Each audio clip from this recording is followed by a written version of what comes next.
dernière foulée autour du lac d'Anguien pour Pierre et son fils Johan.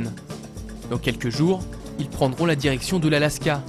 Leur objectif, gravir le mont McKinley, perché à 6194 mètres. Des conditions extrêmes qui frisent les moins 50 degrés. On habitue son corps à atteindre des pulsations par minute élevées.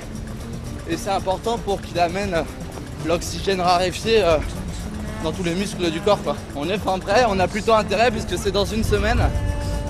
Et là, la pression monte, mais c'est de la bonne pression. Les deux hommes n'en sont pas à leur coup d'essai. Si la fièvre de la haute montagne a touché Pierre voilà 8 ans, Johan aura dû attendre sa majorité pour emboîter le pas à son père.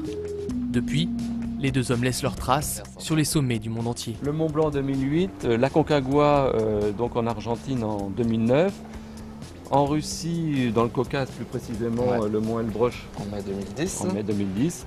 Et nous nous apprêtons donc d'ici une semaine à partir en Alaska pour le Mont McKinley. Voilà. À chaque arrivée au sommet, la même image. Père et fils main dans la main, comme une union parfaite pour gravir les cimes. Pour les deux hommes, le challenge des 7 sommets s'est révélé bien plus qu'un défi sportif.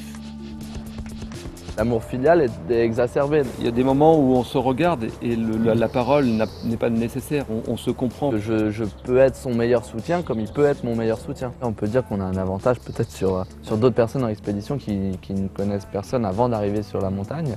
Nous, on est sûr qu'on peut compter l'un sur l'autre, quoi. À quelques jours du départ, l'heure est au dernier préparatif.